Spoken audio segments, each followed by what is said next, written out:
The Eurovision Song Contest is one of the most complicated events in the world. Naturally, that means that running it is one of the most difficult jobs in the world. It's also such a unique thing that there's no real way to understand it without actually speaking to the people who have done it. That's why I was so proud to speak to Jon Ola Sand, who ran the contest as its executive supervisor from 2011 until 2020, this morning on this very couch. I'm super excited to share this interview with you, so we're going to get straight to it. But just quickly before we start, if you haven't already, make sure to like the video, make sure to subscribe to the channel as well. We're running live streams all week and it would be great to see you there. Without further ado, here's 15 minutes with Jon Ola Sand. It's an absolute pleasure to be joined by someone who has featured on our screens for many of our childhoods for many years at the Eurovision Song Contest, and that is the Eurovision legend that is Jon Ola Sand. Jon Ola, welcome. It's a pleasure to have you. Firstly, how are you? How are you finding Basel as a host city? Well, first of all, Basel is a great city. I've lived in Switzerland for 10 years, but I've never actually been to Basel and experienced Basel. I've been to some meetings here, and it's very different from Geneva, where I lived. And I think it has very good vibe. It's a beautiful city. It's a lot of interesting places, and it has, in my opinion, the right size for an event like the Eurovision Song Contest, because it can become very visible. People are proud of hosting it, and it's not. I mean, there's a lot of big events going on here, but it can really, make a mark in the city, and so I'm enjoying Basel. Yes. And I mean, I'm sure there's a sort of you've got a great wealth of, different editions and different roles in which you've been involved with the contest. But I think on the most basic level, all of us have a reason why we love Eurovision, why we wanted to engage with it in our own ways in the first place. I'd be really fascinated to hear from you what it is about the contest that made you fall in love with it, and what made you want to be the one who sort of steered the ship for such a long time. Well, my way into the song contest is first of all, as a TV professional. It's not about the love of the song contest, or being a fan of the song contest, or always wanted to be a part of the song contest. I'm a TV professional with a long history of different TV shows, running them, producing them, directing them. I've been involved in broadcasting since I was 18, and so it goes way back when. So that's my sort of way into the song contest. And when this position opened, when Svante Stockselius left the EBU in the autumn of 2010, I had just produced the song contest in Oslo. I was the executive producer in Oslo when NRK, the broadcaster, hosted it in 2010. And when that position opened, I wasn't even interested in applying, because I thought to myself, well, this is not a job I need. It's not a job I want. But then the EBU contacted me, and the head of TV at the EBU at that time, he really wanted me to come down and have a talk. So I did that, and he sort of convinced me that it was the right thing to do. So then I got on board in January 2011, and the preparation for Düsseldorf had already started, but I got a good connection with the German team there, and mainly because I brought my TV experience into that. You cannot host or be in that position as the executive supervisor if you don't know the TV industry and the details of TV production. And I feel that was my asset into that, dealing with very experienced German producers and directors and what have you. So my way into the song contest is really the professional way, and I think that's crucial for anyone being in that position. You have to know what TV production is about, and TV production at that scale, because in the end this is 3 TV shows. And I guess this is the thing is, we look at the TV show that was there in 2011 and how the contest sort of operated in that area versus towards the end of the decade in 2019. And I imagine what we saw in 2021 represented a lot of what we would have seen in 2020. It's a massive evolution that you drove forward. When you first came in 2011, What were the kind of key challenges that you saw for Eurovision at that time? And how did you sort of go about addressing them in the first instance? Well, I'll start the answer by saying that it's a very complicated project to change. Because as the executive supervisor, you are not you cannot just walk in and change things. Yeah. You are heading the project, you are leading the project, but there is a lot of stakeholders that has to be involved.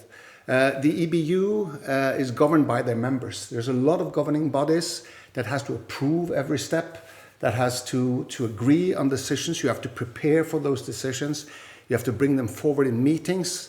You have also internal opinions at the EBU, how this should be run.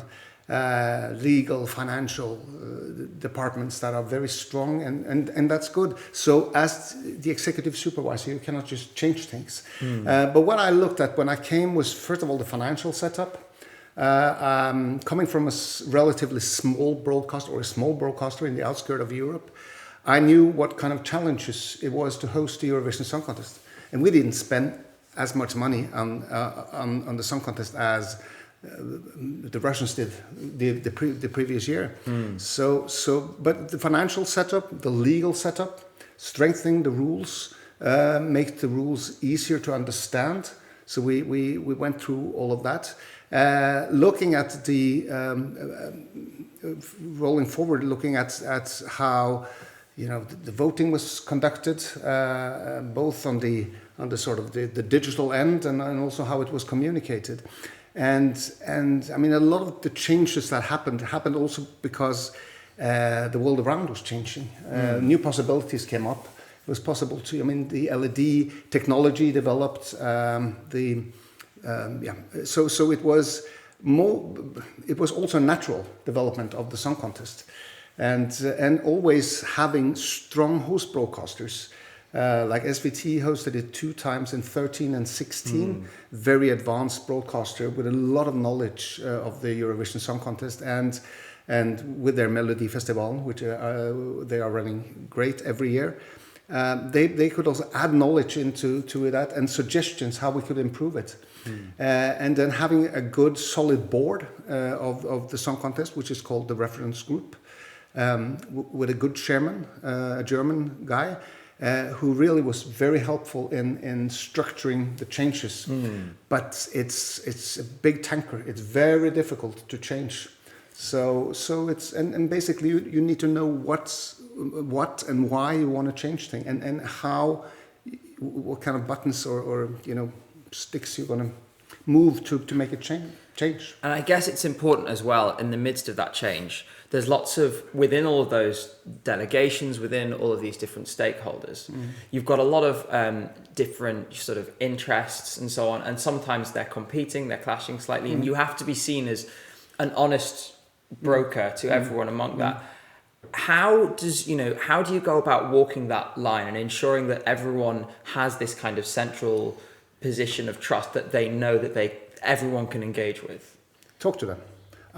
Most of the time, I didn't even stay in Geneva. I was traveling. I was traveling, visiting broadcasters, big and small. You could visit broadcasters in Croatia and in Malta, and you could also go to London to visit the BBC and to visit France Télévisions in Paris. But you have to talk to them, and you have to try to understand what's important for them, what's important in their domestic market, and then you have to combine all this input.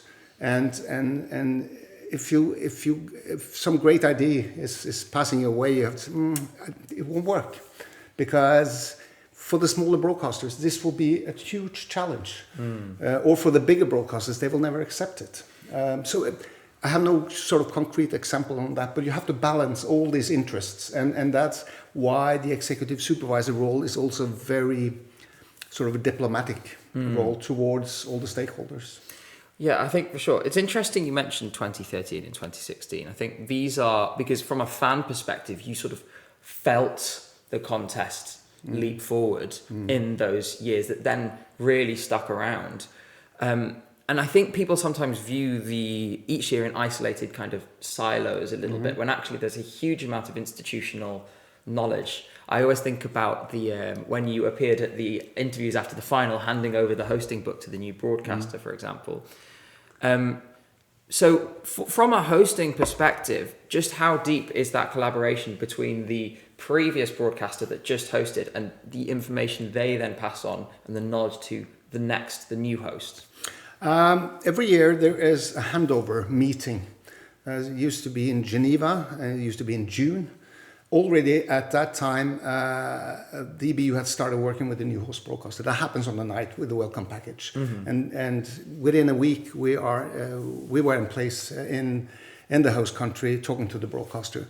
But there were a handover meeting always very shortly after that, where the new host broadcaster met the previous host broadcaster and exchanged information and made contacts. And it could be on the production side, it could be on the legal side, it could be on the financial side. But that knowledge it's important to transfer this knowledge. But the situation in the different territories is so different.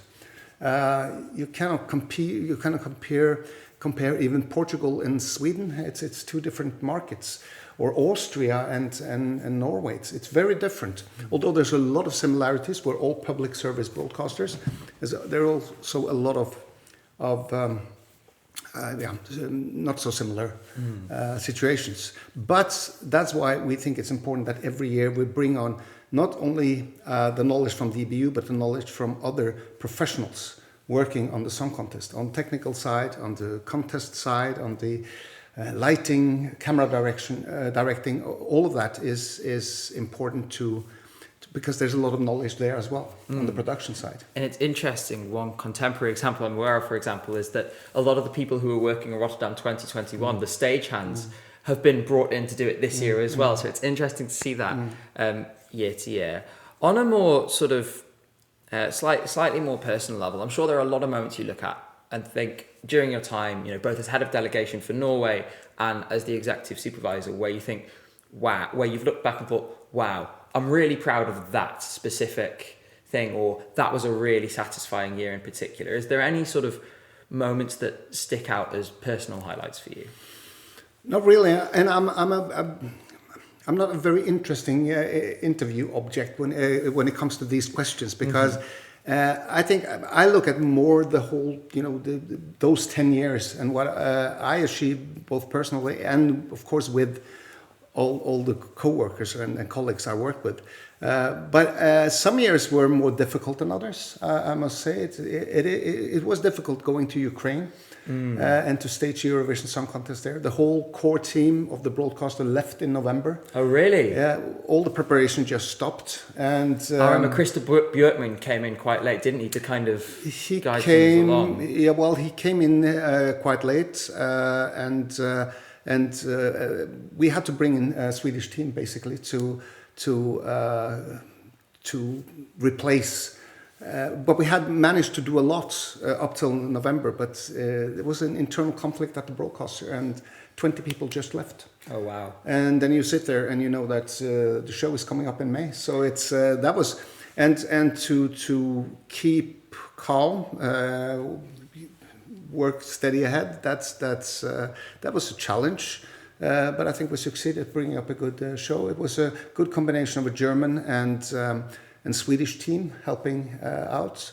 And I'll also say that Azerbaijan was complicated to stage it in Azerbaijan. But when they understood what this was about, when they understood how they should deal with the Eurovision Song Contest, then it went well.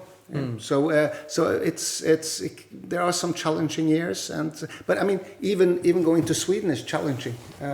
Going to Copenhagen or in Denmark is challenging because there are new challenges every year. Yeah. And I guess from it's really fascinating. I do remember one particular thing. I remember a colleague who was in fan media in 2011 saying that they could smell the fresh paint still when they arrived at the media centre. So it was clearly, you could tell there were some challenges. One last question as we're just coming up to time, which was about, obviously like you said, this is a coalition of public service medias, and Eurovision is a massive success for public service media every single year. What lessons, we'll take, NRK as an example. What lessons does NRK take as a broadcaster from the contest each year that it can then apply to its other programming? It's when you host it. I mean, when NRK hosted it in 2010, it gave a huge boost to the broadcaster, because you have to work together in a totally different way. You have to break the silos internally. You have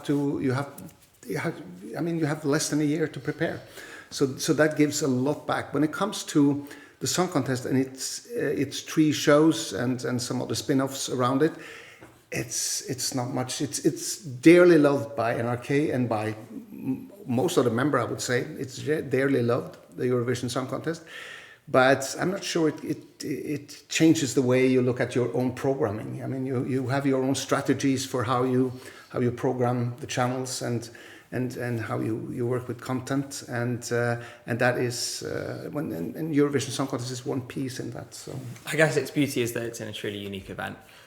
Well, Jon Ola, thank you so much for joining us. I think I will very briefly say, on behalf of myself and everyone else who grew up watching the shows that you led, thank you very much. And we look forward to hopefully seeing you again in the future. For sure you will.